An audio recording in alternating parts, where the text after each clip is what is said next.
So I'm 53 now, halfway to 54, and this is a story of how I'm trying to reinvent myself. Now, I quit my job as the head of NDTV India and NDTV Profit when I was just 45 years old. My employers were very surprised that I was taking this decision at a relatively young age back then, and to their credit, they tried to dissuade me, they tried to stop me, but I left. Because I didn't want to do a full-time job anymore. I was completely burnt out.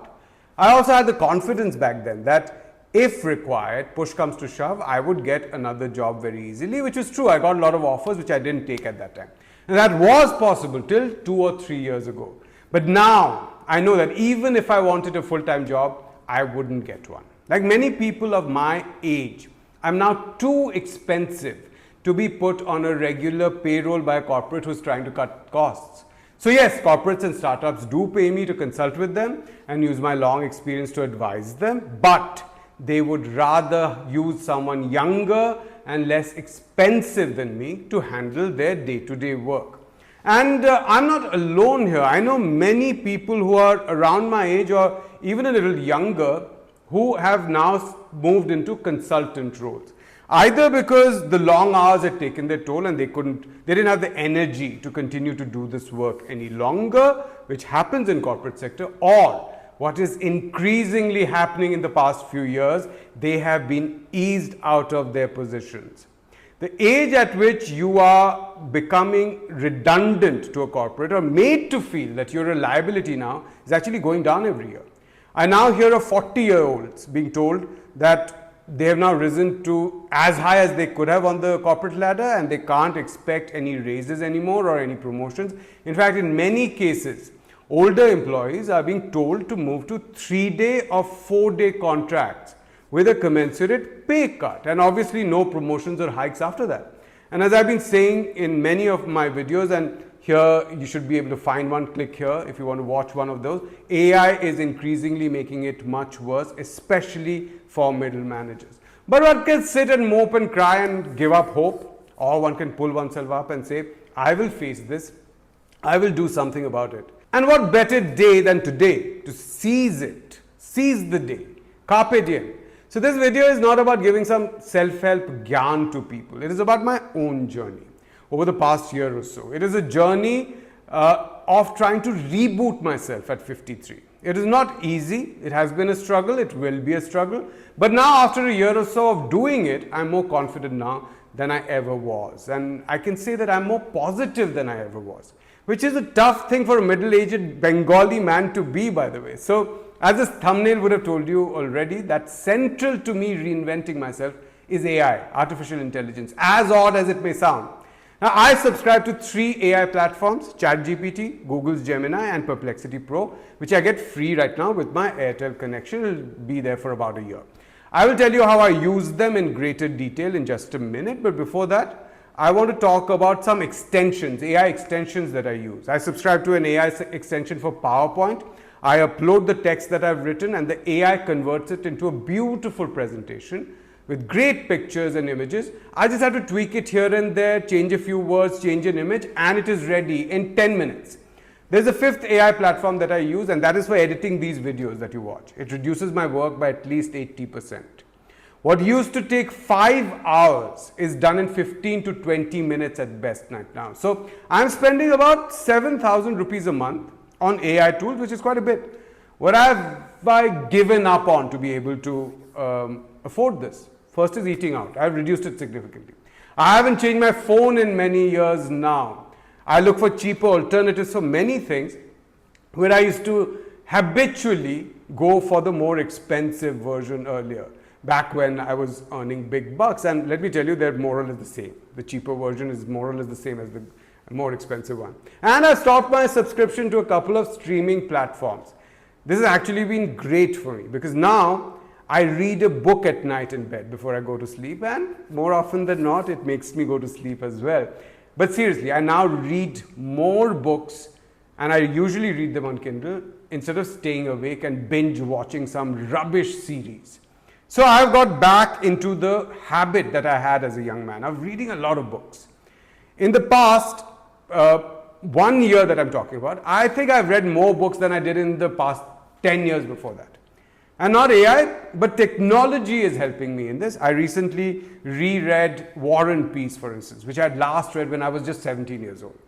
Now, it was only possible because of new technology. I bought it on Kindle and I bought the same edition on Audible. And so what would I do? I would read 3 chapters on Kindle and then I would listen to the next couple of chapters on Audible while I was in the kitchen cooking or doing some household chores, or I was in the Uber on my way to work. And then again, I would read the next few chapters on Kindle again and back to Audible when required. This allowed me to actually finish War and Peace in roughly 2 weeks. The first time I read it, it took me 2 months. And I did a very intensive study back then as well. And I'm half reading, half listening to many books now. I've trained myself to do that. It requires some amount of unlearning. We're not used to listening to books. But once you get a hang of it, it is simply amazing how quickly you can absorb a book, the material inside. Not just read it to complete it, but actually absorb and remember it. Now, before I tell you how I use AI for my research and to ease my life in general, a quick reminder that if you like my videos and find them useful, please subscribe to my channel so that you get to know every time a new video has been published. Okay, so let's look at how I use ChatGPT and Plus and Gemini Pro to increase my knowledge, to do research and to even read what I've written and critique it. It begins early morning around 5 a.m. That's when I wake up. And ChatGPT helps me read the papers. You'll ask me, how is that even possible? Now, I've created a custom GPT, which everyone can, which I call Newspaper Reader. Now, I subscribe to 8 newspapers. Don't ask me why. It is just an old habit which has continued. Every morning, I download the e-papers and then I upload them to ChatGPT. Its AI model reads the papers and arranges them into 10 to 15 themes for me, picking up stories and reports from across different papers and collating them. It gives me the exact title of the story, gives me exact quotes and page numbers, it gives me a separate list of headlines as well. I don't have to read the papers anymore. ChatGPT gives me a very detailed summary of everything that has been reported in the newspapers. And on days when I don't have time to read the summary because I have to leave early, I upload ChatGPT's output to NotebookLM, Google's incredible and free AI platform. NotebookLM has a podcast feature, which many of you would know, that converts the summary of the newspapers that ChatGPT has created into a 2-person, extremely lifelike podcast, which I can listen to on my phone. By the way, if you haven't tried out NotebookLM's podcast feature, you're missing something. Please go and do it at the earliest. I can guarantee it will shock you, and it will be a very pleasant shock. Now, initially, I used to be a skeptic about this process, and I would often check whether ChatGPT has got things right, or whether it has taken out everything that is important from the newspapers, or it's just hallucinated stuff. And almost every time it had, its failure rate is not in any way higher than mine. And I've worked in news for 20 years. And I would miss out on important stories even after reading every inch of newspapers. I would sometimes miss out because I would think it's not important. So it is doing as good a job, if not better, at absorbing and summarizing the news as a professional like me, who ran 2 news channels for more than a decade. Now, the more tricky part is using ChatGPT and Gemini and Perplexity to do research, deep research that I need for my articles, videos, and all the work that I do. The trick here is to do the following things. Read a lot yourself. Be a voracious and omnivorous reader. Read not just things that interest you or matter to you, but also read things that have no meaning for you. Gather information that might never be of use to you, at least that's what you think now, you never know when it will be of use.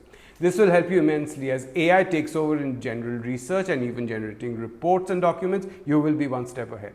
By reading a lot, you will know what question to ask, that specific question that others won't ask and AI won't ask itself either. AI, by its very training, at least for now, will give you the mainstream answer to a mainstream question that most of us will ask. It is only when you probe from different angles and ask questions that are out of the box that the AI platform will scour the internet, go through your own documents that you might have uploaded, and it will take out content that you want, that is different from others. Again, research means you have to check everything that the AI model returns, right? And what does that mean?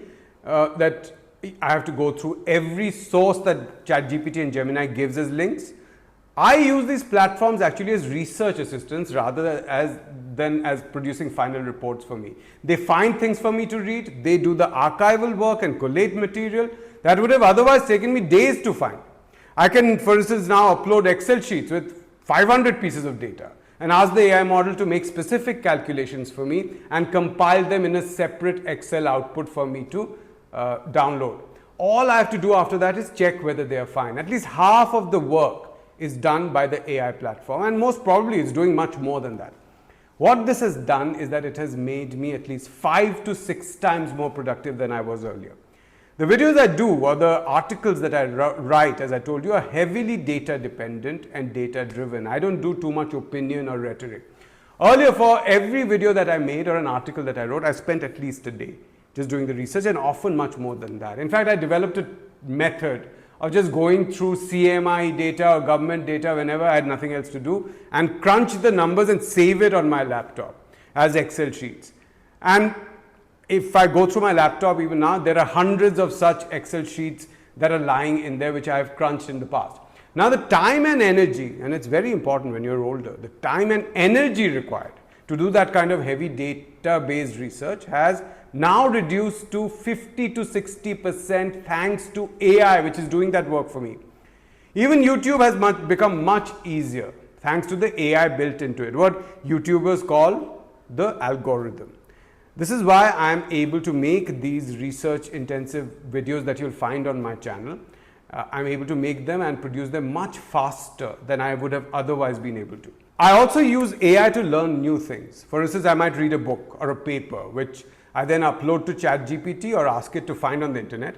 And then I go into voice mode and tell ChatGPT to ask me exhaustive questions on it. And that's how I can know whether I've understood it or not. I'm using AI to play to my strengths. I'm constantly trying to stay ahead of the models by asking questions that AI wouldn't ask. I follow the one principle that makes me human, and AI will not follow it because of the way it's being trained.